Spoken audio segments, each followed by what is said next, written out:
RJD प्रमुख लालू प्रसाद यादव की लोकसभा चुनाव तक नीतीश कुमार के साथ सरकार में बने रहने की बात की हवा उसी दिन निकल गई थी जिस दिन नीतीश कुमार ने ललन सिंह को राष्ट्रीय पद से हटाकर सारी ताकत को अपने हाथों में ले लिया था। आरजेडी कैंप के लिए वो दिन एक बड़े झटके के समान था और इसलिए तेजस्वी प्रसाद यादव इस कदर प्रभावित हुए थे कि उन्होंने अपना तय विदेशी दौरा ही कैंसिल कर दिया था। तो सबसे पहले नमस्कार, आप देख रहे हैं न्यूजीरा और मैं आपके साथ विपिन। बिहार में सियासी हलचल के बीच आरजेडी प्रमुख लालू प्रसाद यादव की लोकसभा चुनाव तक नीतीश कुमार के साथ सरकार में बने रहने की हवा उसी दिन निकल गई थी जिस दिन नीतीश कुमार ने ललन सिंह को राष्ट्रीय पद से हटाकर सारी ताकत को अपने हाथों में ले लिया था। आरजेडी कैंप के लिए वो दिन एक बड़े झटके के समान था और यही कारण रहा कि तेजस्वी प्रसाद यादव इस कदर प्रभावित हुए थे कि उन्होंने अपना तय विदेशी दौरा कैंसिल कर दिया था। अब लालू प्रसाद यादव कोशिश कर थक चुके हैं, लेकिन उनकी दाल गलती हुई नहीं दिख रही है। जनता दल यू में टूट के दूर दूर तक कोई संभावना नहीं है। वहीं कांग्रेस टूट के मुहाने पर खड़ी है। कांग्रेस के 19 विधायक हैं, जिसमें बड़ी संख्या टूटने को तैयार है। वहीं सूत्रों के मुताबिक राहुल गांधी एक तरफ बिहार में प्रवेश करेंगे और दूसरी तरफ उन्हें इंडिया गठबंधन कांग्रेस में टूट कराकर झटका देने की तैयारी कर ली गई है। ऐसे में आरजेडी ने कांग्रेस के एक बड़े नेताओं से बातचीत पर कांग्रेस को टूटने से बचाने को लेकर मशक्कत करने की सलाह दे दी है। लेकिन आरजेडी का एक बड़ा धड़ा मानता है कि नीतीश कुमार के इस्तीफे देने के बाद से ही सारा खेल पलट जाएगा और नए स्पीकर के चुनाव के बाद आरजेडी और कांग्रेस एनडीए को अपनी रणनीति लागू करने से रोक नहीं पाएंगी।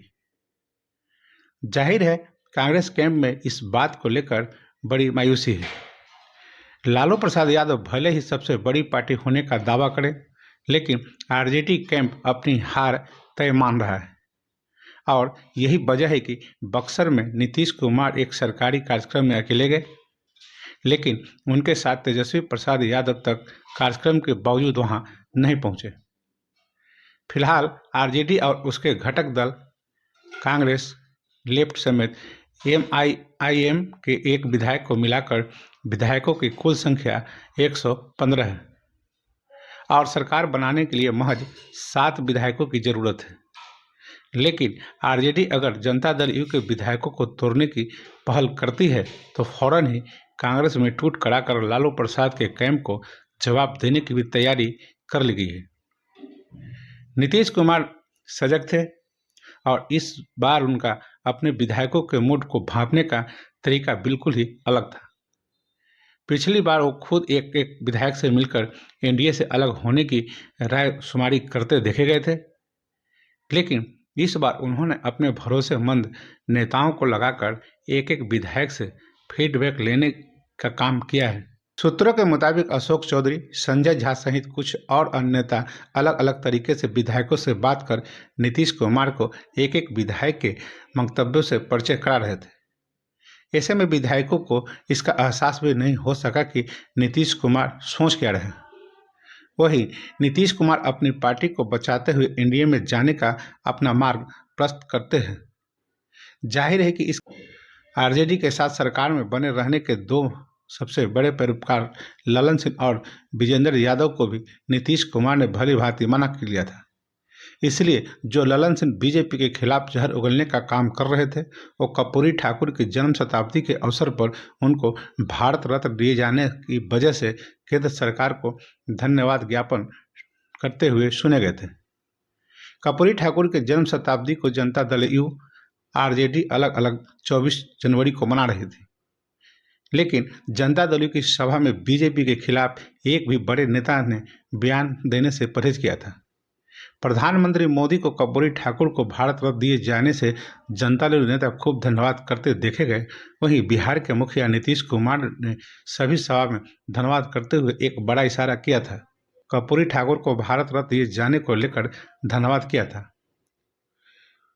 वहीं दूसरी मांगों को मान लेने की गुजारिश भी की थी। ये दूसरी मांग विशेष सहायता पैकेज को लेकर है। जो नीतीश कुमार बिहार के पिछड़ेपन के मद्देनजर केंद्र से आंध्र प्रदेश की तर्ज पर चाहते हैं।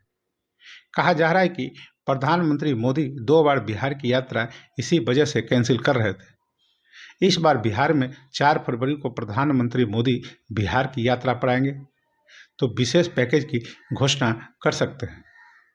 जनता दल यू प्रधानमंत्री के इस घोषणा के बाद कह सकेगी कि बिहार की भलाई जनता दल यू की पहली प्राथमिकता है। इसलिए जनता दल यू ने पाला बदलकर बीजेपी के साथ चलने का मन बनाया है। इंडिया की चौथी बैठक के बाद नीतीश कुमार ने आरजेडी से अलग हटकर सरकार बनाने का फैसला कर लिया था।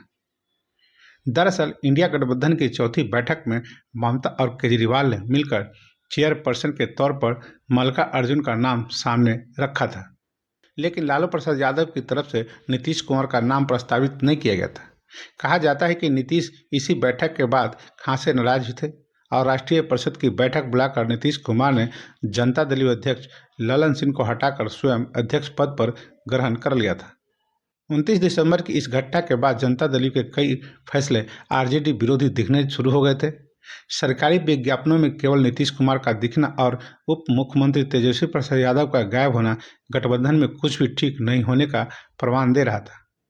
इसके बाद कहा जा रहा है कि बीजेपी से बातचीत का सिलसिला नीतीश ने अपने करीबियों को सौंप दिया था, जिसमें संजय झा और केसी त्यागी का नाम सबसे ऊपर बताया जा रहा है। बीजेपी के लिए भी प्राथमिकताओं में सबसे ऊपर लोकसभा चुनाव में ज़्यादा से ज़्यादा सीटें जीतना है। रामलहर के बावजूद बीजेपी जातिगत समीकरण को पुख्ता तौर पर अपने पक्ष में करना चाहती है। बीजेपी के सूत्रों के मुताबिक पार्टी ने कई सर्वे में पाया कि बीजेपी 2019 के आंकड़े में इस बार कहीं पीछे रहेगी। इसलिए पार्टी ने लोकल नेताओं से संपर्क कर मन बना लिया कि नीतीश कुमार के साथ मिलकर लोकसभा चुनाव लड़ा जाए और 40 में से 40 सीटों पर बीजेपी उनके सहयोगी जीतने में सफल हो सके। कहा जा रहा है कि चिराग पासवान नीतीश कुमार के एनडीए में आने से खासे नाराज है, लेकिन बीजेपी के शीर्ष नेतृत्व उनसे लगातार बात कर रही है और मामलों को सुलझा लेंगे। ये तय माना जा रहा है कि सूत्रों से मिली जानकारी के मुताबिक जनता दल यू को बीजेपी ने साफ तौर पर इतला कर दिया है कि चिराग पासवान एनडीए में बने रहेंगे। इसीलिए चिराग की कीमत पर बीजेपी किसी भी शर्त पर जनता दल यू से कोई समझौता करने को तैयार नहीं होगी।